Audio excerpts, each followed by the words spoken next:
மற்றொரு அண்மை செய்தி. சென்னை, செங்கல்பட்டு உள்ளிட்ட 21 மாவட்டங்களில் இரவு 7 மணி வரை மழைக்கு வாய்ப்புள்ளதாக வானிலை ஆய்வு மையம் தெரிவித்திருக்கிறது. அண்மை செய்தியாக நாம் பார்த்து கொண்டிருக்கிறோம். சென்னை, செங்கல்பட்டு உள்ளிட்ட 21 மாவட்டங்களில் இரவு 7 மணி வரை மழைக்கு வாய்ப்புள்ளதாக வானிலை ஆய்வு மையம் அறிவித்திருக்கிறது. சென்னை உட்பட 21 மாவட்டங்களில் மழைக்கு வாய்ப்புள்ளதாக வானிலை ஆய்வு மையம் அறிவித்துள்ளதை அண்மை செய்தியாக நாம் பார்த்து கொண்டிருக்கிறோம்.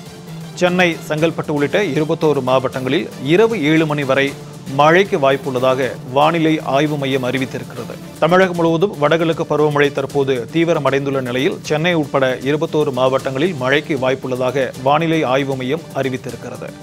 இது தொடர்பான கூடுதல் விவரங்களோடு நம்முடன் இணைகிறார் செய்தியாளர் லாவண்யா. வணக்கம் லாவண்யா. சென்னை உட்பட 21 மாவட்டங்களில் இரவு 7 மணி வரை மழை இருப்பதாக சொல்லப்பட்டிருக்கிறது. எந்தெந்த மாவட்டங்கள், அது குறித்தான தகவல்? வணக்கம்.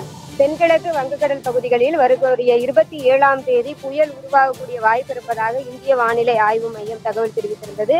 இதனுடைய தொடர்ச்சியாக தமிழகத்தில் பல்வேறு மாவட்டங்களில் மழைக்கான அறிவிப்பையும் சென்னை வானிலை ஆய்வு மையம் தொடர்ந்து வழங்கி வருகிறது. அந்த வகையிலே இன்று இரவு 7 மணிக்குள் கன்னியாகுமரி, தென்காசி, திருநெல்வேலி ஆகிய மாவட்டங்களில் இடியுடன் கூடிய கனமழைக்கு வாய்ப்பு இருப்பதாக தெரிவிக்கப்பட்டிருக்கிறது. அதே போல கோவை, திண்டுக்கல், கள்ளக்குறிச்சி, மதுரை, புதுக்கோட்டை, ராமநாதபுரம், சிவகங்கை, தேனி, நீலகிரி, தூத்துக்குடி, திருவண்ணாமலை, வேலூர், விருதுநகர் ஆகிய மாவட்டங்களில் இடிமின்னலுடன் கூடிய லேசானது முதல் மிதமான மழை பெய்யக்கூடும் என தெரிவிக்கப்பட்டிருக்கிறது. அதே போல செங்கல்பட்டு, சென்னை, காஞ்சிபுரம், ராணிப்பேட்டை, திருவள்ளூர் ஆகிய மாவட்டங்களில் லேசான மழைக்கு வாய்ப்பு இருப்பதாக சென்னை வானிலை ஆய்வு மையம் தெரிவித்திருக்கிறது.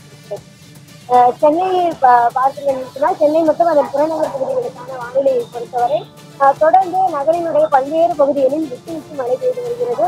ஒரு இருண்ட வானிலையானது இருக்கிறது. தொடர்ந்து மாலை மற்றும் இரவு வேளைகளில் மழையை எதிர்பார்க்கலாம் எனவும் கணிக்கப்பட்டிருக்கிறது.